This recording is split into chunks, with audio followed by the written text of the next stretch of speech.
तो आप एक कोने को ऐसे उठाएं और एक कोने को ऐसे पलट दें। आप एक कोने को ऐसे पलटते हैं तो जो आपका पाप दोष है वो नष्ट हो जाता है। बोलिए गोविंद भगवान की। वो सभी पाप दोष नष्ट हो जाते हैं, इसीलिए ऐसा करते हैं, इसीलिए ऐसा किया जाता है। और एक हमारी माता बहनें रोज करती हैं, जब किसी परपुरुष के चरण छूती हैं तो क्या करती हैं, एक पल्लू लेती हैं और पल्लू को ऐसे लगा लेती हैं हाथ में। करती है कि नहीं? और ऐसे करके चरण छूती करती है कि नहीं? लेकिन आज तक हमारी माताओं को ये नहीं पता कि हम पल्लू क्यों लगाते हैं, क्यों लगाते हैं। ध्यान से सुने, कभी भी माता बहनों को, किसी को भी किसी परपुरुष के चरण स्पर्श नहीं करने चाहिए, क्योंकि उनके लिए पति ही परमेश्वर है। पति सबसे बड़े भगवान है उनके लिए। प्रत्येक विवाहित स्त्री के लिए पति सबसे बड़े भगवान है, उनसे बड़ा कोई भगवान है ही नहीं तुम्हारे हमारे। सती अनसुईया ने जीवन पर्यंत अपने पति की साधना करके स्वयं श्री ब्रह्मा विष्णु महेश को अपने आश्रम में प्रकट कर लिया था। इतनी बड़ी महिमा है। और किसका जाप करती थी? ओम पति परमेश्वराय नमः। उनके पति नहीं चाहते थे कि मेरी पत्नी किसी दूसरे की पूजा अर्चना करें, कहीं दूसरी जगह जाकर के पूजा करें। हम तो दोनों एक ही साथ रहेंगे, पर तुम भी यही पूजा करो, हम भी यही करेंगे। तो उनके पति का नाम था अत्रे मुनि। क्या नाम था? मुनि अत्रे जी उनके पति का नाम था। और सती अनसुईया ने पूजा करते करते, साधना करते करते स्वयं श्री ब्रह्मा विष्णु महेश तीनों को बाध्य कर दिया अपने घर पर। इतनी बड़ी भक्ति। तो इसीलिए उन्हें जप करना चाहिए ओम पति परमेश्वराय नमः, इसका जाप करते करते। तो इसीलिए कभी किसी माता बहनों को पर पुरुष के चरण स्पर्श नहीं करने चाहिए। लेकिन यदि कहीं करें भी, तो वस्त्र लगा करके करना चाहिए। अगर आप बिना वस्त्र लगाए किसी पर पुरुष के चरण स्पर्श करती हैं या कहीं से भी आप स्पर्श करती हैं तो कभी अनुभव करना, ये रोए खड़े होने लगते हैं। आप ऐसे ही चरण स्पर्श छुएंगे किसी के तो हमारे रोए खड़े होने लगते हैं, हमारे अंदर एक अलग से अनुभूति उत्पन्न होने लगती है, हमारे अंदर एक अलग से अनुभूति उत्पन्न होने लगती है। इसीलिए हम अपने हाथ में साड़ी का पल्लू लगा करके तब हमें किसी के चरण स्पर्श करनी चाहिए, ऐसा शास्त्रों का लेख। बोलिए गोविंद भगवान की। अब माता बहनों से पूजा अर्चना की बात कहें तो बड़ी विचित्र कहानी। एक बार क्या हुआ, बड़ी सुंदर कथा चल रही थी आपके गांव गढ़ी में। उसमें 4 कथाएं हमारी लगातार हो चुकी हैं और फिर 5वीं कथा 25 दिसंबर से है। जोरदार तालियां। फिर 5वीं कथा आपके 25 दिसंबर से है। तो कहते हैं कि हमारी माता बहनों से कह के पूजा अर्चना करो, भगवान की साधना करो, भजन करो। तो जब ऐसे ही 2 देवरानी जेठानी थी, उन्हें हम रास्ते में से ऐसे निकल करके आ रहे थे तो लोग कोने पे मिल गई। गुरुजी राधे राधे। मैंने कि राधे राधे। गुरुजी हमसे एक बात पूछनी चाह रहे, हम तो बड़े परेशान है कई दिन से। मैंने बताओ क्या आप पूछनी चाह रहे हैं? कि गुरुजी हमारा मन तो बहुत करे कथा में आने को, लेकिन हमारी मम्मी कथा में ना आवे और हम उनकी तरफ से बड़े दुखी रहे। मैंने क्यों? तो माँ जाकर मम्मी नाम है तो क्या हुआ? ऐसी बात ना है गुरु। फिर कैसी बात है? कि ऐसे मानो हमारे घर में जैसे राष्ट्रपति शासन। मैंने वो कैसे? हमारी मम्मी न्यो कह दी ना कि सूरज न्यो को नहीं कर रहा हो तो न्यो को नहीं करेगो, और न्यो कहने लगी ना कि न्यो को बंद है रो, न्यो को बंद है रो, तो न्यो मानो गुरुजी उतई को बंद होगा, न्यो को ना है सके। मैंने अच्छा कहे हाँ कि तो फिर के गुरुजी को ऐसा उपाय बताओ जिससे हमारी मम्मी कथा सुनने को आने लगे। अगर हमारी मम्मी कथा सुनने लगेंगी तो फिर हमारा रास्ता खुल जाएगा। फिर तो हम भी कह देंगे मम्मी हमें ले चलो अपने संग कथा सुनने को। लेकिन जब तक हमारी मम्मी कथा सुनने ना में तब तक गुरुजी हमारी बड़ी मजबूरी है। अच्छा क्या है? कि तो फिर हमने कहा तुम्हारे स्वामी जी हैं यहाँ? बोले हाँ गुरु जी होंगे। तो मैंने कि एक काम करना, शाम के समय में अपने स्वामी जी को हमारे पास भेजें। ठीक है गुरु जी। अब बेचारी बड़ी चतुर थी दोनों देवरानी जेठानी, और बड़ी लालायत थी भगवान की कथा सुनने के लिए। संध्या बंदन हुआ, कथा विराम हुई, अपने स्वामी जी को हमारे पास भेज दिया कि जल्दी से जाओ, गुरु जी कह गए कछुओं का जरूर उपाय बता देंगे जो मम्मी कथा सुनने आ जाए। अब हमने कहा तो ठीक है। अब पूछे कि गुरुजी हम तो कुछ पूछना चाहते हैं। हमने सोचा कोई ना कोई प्रसंग लेकर के आए होंगे। हम बोले भैया नाश्ता पानी तो कर लेंगे ने, थोड़े से फिर देख लेंगे, आराम से बैठेंगे। वरना गुरुजी मैं थोड़ी जल्दी में, एक ही प्रसंग है मेरा तो छोटा सा। हम बोले चलो भैया पूछो क्या प्रसंग तुम्हारा बताओ। कि गुरुजी मैं तुम्हें क्या बताता हूँ, हमारी जो पत्नियां, हम दो भाई, हमारी पत्नियां तो बहुत बड़ी भगवान की भक्त हैं, लेकिन जो हमारी मम्मी है वो भगवान से बड़ी दूर दूर रहती हैं, वो भगवान से प्रेम नहीं करती। और कैसे भी करके, हम बोले नहीं करती तो नहीं करती, क्या दिक्कत है? कि कैसे कोई उपाय बताओ जो गो कथा सुनने आने लगे, गो कथा सुनने लगे। अगर वो कथा सुनने आने लगे तो फिर हमारे बच्चे भी आने लगेंगे। अच्छा क्या? हमने कहा तो चलो ठीक है भाई, एक बात बताओ, कथा वो जब ही तो सुन सके जब प्रांगण में आए, उससे पहले तो नहीं सुन सकते कि नहीं। तो मैंने की एक बात बताओ भैया, जब तक कोई मरीज दवा नहीं खाएगा, जब तक कोई मरीज दवा नहीं खाएगा और डॉक्टर के पास नहीं जाएगा तो क्या मरीज ठीक हो जाएगा कि नहीं? तो बस यही गति है। कैसे भी करके मैया तुम एक बार कथा में ले आओ, फिर हमने जानी कैसे ना सुनेंगी कथा, फिर तो सुनेंगी सुनेंगी जो कथा में आ जाएंगी। तो ठीक है गुरुजी कल हम प्रयास करते हैं कथा में लाने का। मैंने कहा ठीक है। अब बेचारे घर गए, पत्नियों को समझाया कि कल प्रसाद बना देना, कल मम्मी को तैयार करके बकत से नहा धवा के लत्ता कपड़ा बढ़िया पहरा के जबरदस्ती तुम्हें कथा में भेजनी है कैसे करके। गुरुजी ने कही कि राजनीति नहीं आऊंगी, लेकिन उन्होंने जबरदस्ती बलपूर्वक कैसे करके ले आओ एक बार, फिर तो हम जाने। ठीक है। अब बेचारी एक का नाम था रिंकी और बड़ी का नाम था पिंकी। छोटी का नाम था रिंकी और जीजी का नाम था बड़ी का पिंकी। अब दोनों बहन बड़ी तैयार हुई तो कहने लगी जीजी जल्दी जल्दी तैयार कर लो, सब काम है, मम्मी कथा सुनने जाएंगी वहां, तो जल्दी कथा शुरू हो जाए जीजी, 12 बजे शुरू हो जाए, जल्दी करो, कचूर रह न जाए कथा जी मम्मी पे थे। अब एक ने आटा भून के तैयार करो, प्रसाद तैयार करो, दूसरी ने जलपान की व्यवस्था कराई और दोनों बहनों ने जल्दी जल्दी नहवाई मम्मी। हाँ, कोई कमर मर नहीं है, कोई सेवा करे, पानी डाल रहे, कोई बड़ी जल्दी तैयार कर। मम्मी बोली कम्मा खत्म हो, कहाँ जब भेज रही हो आज, बताया तो दो ना। मम्मी हम तुम्हें स्नान कराने, ऐसी कोई बात नहीं, हम मन में आ रही मम्मी की सेवा करने की। मम्मी समझ गई कोई ना कोई गड़बड़ है। हाँ, मम्मी का कम चतुरी, मम्मी समझ गई कोई ना कोई गड़बड़ है। इतनी बात कहते कहते कहने लगी कहता मम्मी तुम नए कपड़ा पहनो। कहना ना मैं तो उन्हीं पहनूं, कल बारे नहीं, रोज रोज कौन धोबे कपड़ा ना। बहू नहीं मानी और नई साड़ी का चकाचक पहरा के सेट कर जबरदस्ती।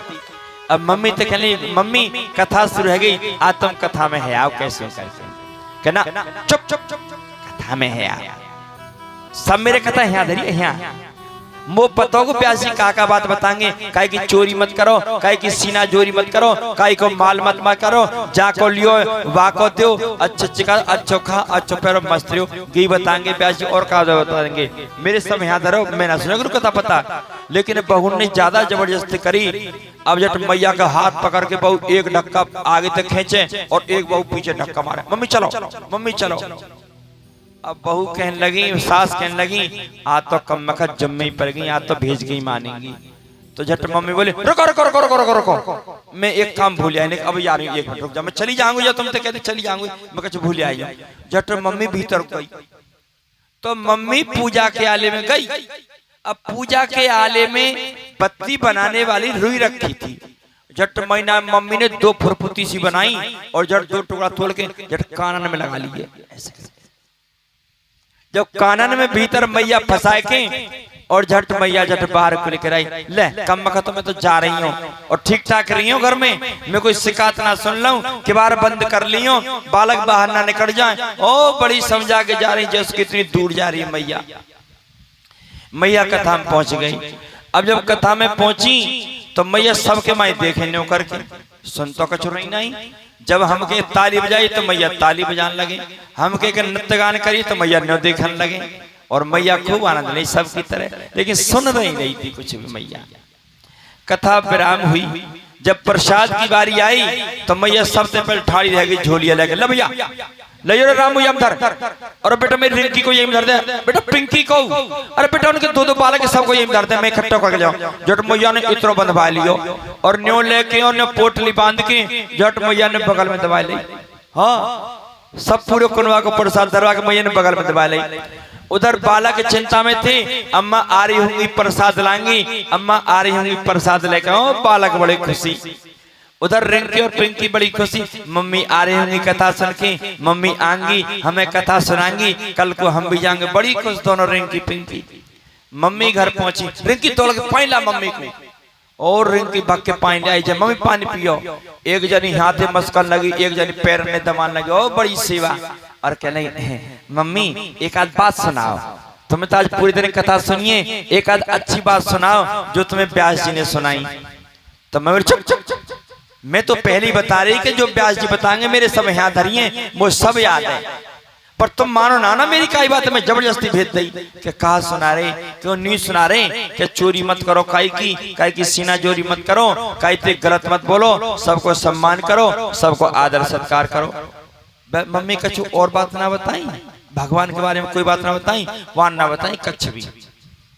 मैं तो खूब सुनी ध्यान से, उन्होंने ना बताई कोई बात भी। फिर बोली एक बात आप मम्मी, तुम 4-5 घंटा रुकियो, ऐसा होता है 4-5 घंटा में तुमने कई बात याद करी, बस इतनी बताई व्यास जी ने बात नहीं तो और बताई, पर सब बताई ऐसे ही मैं तो सही बात बताऊं। अच्छा क्या हाँ, अब उनके तदोपरांत खूब प्रयास किया, लेकिन मम्मी ने कोई बात नहीं बताई। बात राजा नहीं खोले, मम्मी राज कहां खोले, उन्हें सुनी कछु बात नहीं, वर को सुनी ना, क्यों कान में तो गट्टक लग रही ना। अब जट रिंकी वाके पीछे को निकल के गई, रिंकी तू ही मम्मी तो कछु कह तो सही, सब मोई पे कह बारी तू कह कछु। जट जैसी पीछे को गई तो जटवा के कानन में ध्यान चलो बाबू को, जट कानन में ध्यान का तो मैं रुई लग रही। इतने छोटी बारी बोली जी जी जी जी जी जी। अब वो बोली जरा कहा कह रही है जी जी, चुप चुप चुप, मम्मी नाराज है जाएंगी, चुप चुप चुप, अरे ना जी जी मम्मी। अब बोली के मम्मी के कान में कुछ लगो दिखे, जट पिंकी ने मम्मी के कान में न्यो करन लगी, न्यो करके देखो तो मम्मी के कान में रुई लगी। बोलिए गोविंद भगवान। जट बोली अरे रिंकी मम्मी ने तो कुछ सुनती कहा थे, इन्होंने तो कान में रुई लगा रखी। बोलिए गोविंद भगवान की, रुई लगा रखी। लौट करके घर आ गई। दूसरे दिन पंडित जी के पास हमारे पास फिर भेजा अपने स्वामी जी को, आए कि गुरुजी राधे राधे। में राधे राधे भैया, मैंने कि कछु फर्क पड़े मैया पे? बोले गुरुजी कछु ना पड़े। मैंने वो कैसे? क्या हमारी अम्मा ना सुनो एक अक्षर। मैंने वो कैसे? मैंने बहरी है का? बोले कि ना बहरी बहरी कहना के तो फिर ऐसा हो सके कि कथा चल रही और मैया कथा ना सुने, कछु तो कारण पड़ी होगी बात। कि गुरुजी कहा बताएं, हमारी मम्मी बड़ी चतुर है। कि क्या हुआ? कि आते समय ना बहुन की आंखन में धूल झोंक के वो कानन में रुई लगाया, वान ना सुनो एक अक्षर। अरे ये तो बड़ी गड़बड़ हुई। कि गुरुजी कैसे उपाय बताओ, बस एक आध बार तो जिंदगी में कोई भगवान को नाम ले ले। तो हमने कहा एक उपाय और उपाय करके और देख लो, शायद जरूर लेगी भगवान का नाम। कि आदमी 3 जगह भगवान का नाम लेता है, स्थिति में, परिस्थिति में और राजी खुशी में। आदमी या तो घनी परिस्थिति में जब भगवान के नाम लिख रहे कराहट में, अरे लिख रहे ना लिख रहे, या जब बिल्कुल हारहीन हो रहा, हरास हो रहा हो, चला फिरा नहीं जाता हो, बिल्कुल थक गया हो, या तब चैन की सांस लगी, अरे अब कुछ समय आराम करने, ऐसा निकलता है। या फिर ज्यादा गरीबी हो, तुम्हारे पास धन दौलत कुछ न हो, केवल ज्यादा गरीबी हो, तब भगवान की याद तुम्हें आती है। और जब पैसा धन दौलत इकट्ठा हो जाए तब भगवान को कोई याद नहीं करता है। क्यों? कि जब अच्छा समय आता है तो बुरे दिन को सभी लोग भूल जाते हैं। उसी प्रकार बोले कोई बात नहीं, एक काम कर तो कल और लेके आओ मैया कैसे करके। कि अब नहीं आएंगे गुरुजी, एक ही दिन आएंगे कि बहुत बड़ी बात है कि तो पर कोई नया उपाय बताओ। तो हमने कहा भैया एक काम करो, आप वो सोती कहाँ है? कि बिल्कुल गुरुजी घर के सामने हमारे एक बरामदा है, उस बरामदे में सोती हैं। मैंने सबसे पहले क्या काम करती हैं, कहाँ जाती हैं? बोले गुरुजी उनकी नित्य प्रतिदिन उठने की क्रिया एक है कि जिस समय हमारी मम्मी को 3 बार खांसी आ जाए। कितनी बार? 3 बार खांसी आ जाए, समझो 4 बज गए। ये कौन सी घड़ी है? कि हाँ गुरुजी यही तो है हमारी मम्मी खांसी आती है। यदि 4 बार हमारी मम्मी को खांसी आ जाए तो आप समझ लीजिए घड़ी में बिल्कुल ठीक 4 बज गए, ना 1 मिनट इधर और ना 1 मिनट इधर, ठीक 4 बज गए। उसके बाद कहाँ जाती हैं कि उसके बाद सामने बिल्कुल हमारी गैया बंधी रहती है, सीधी खांसने के बाद उसमें चारा करने के लिए जाती है। अच्छा कहा कि तो एक काम करो, आप अपने उनकी चारपाई के बिल्कुल आगे दरवाजे के आगे एक खड्डा खोदो 4-5 फीट गहरा और उसको काले वस्त्र से ढक दो। अच्छा कहा कि जिस समय मैया तुम्हारी अंदर से बाहर को निकलेंगी और जैसे ही उनको पाम गड्ढे में पड़ेगो तो धड़ाक से उनके मुख से एक ही शब्द निकलेगो। वो क्या निकलेगो? अरे राम। और एक बार भूल चूक से भगवान को नाम निकलेगो, समझो वही मन को उद्धार हो जाए। बोली गोविंद भगवान की। अब तो रिंकी पिंकी बोली ठीक है स्वामी चिंता मत करो, हमें चाहे कितनी मेहनत करनी पड़े हम सारी रात्रि में खड्डा खोद कर रहेंगे और मम्मी पे भगवान को नाम लिवाए की रहेंगे। दोनों बहू अड़ गई। अब रात भर आदमी गड्ढा खोदे, बहु मट्टी फेंके, आदमी गड्ढा खोदे, बहु मट्टी फेंके पीछे। हाँ चारों पति पत्नी लगे रहे। अब जब सुबह के 3 बज गए तो कहने लगे जीजी तुम पलंग खड़े जाओ, रिंकी तू पलंग खड़े जा। चारों दरवाजे में लगे, बच्चे सो गए। अब मम्मी जग नहीं पा रही है, 3:30 बज गए, 3:45 बज गए। रिंकी 4 बजने वाले कतई, ये सारे में कहीं 4 बजने वाले। और जैसे ही 4 बजे मम्मी खांसी आ गई। बोलिए गोविंद भगवान की। और जैसे ही खांसी आई समझ गई कि बज गए 4। अब का बिल्कुल शांत।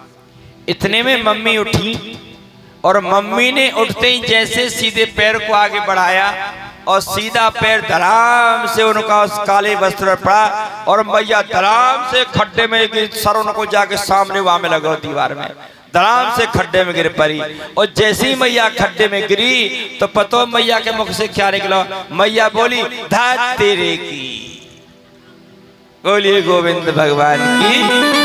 मैया के मुख में से क्या नाम निकला? कि धत तेरे की। जब मैया ने धत तेरे की बोला तो पता है बउआ क्या कहने लगी? अरे प्रभु, मैया सबरी फूट गई, चांद फूट गो, खून निकल आए, पर मैया के मुख से भगवान को नाम ना निकले। इसीलिए क्या कहता है भैया, अगर भगवान का भजन करना है तो जवानी में कीजिए, बाल्यावस्था में कीजिए, युवा अवस्था में कीजिए, वृद्धावस्था का कोई इंतजार मत कीजिए। भजन कर मस्त जवानी में बुढ़ापा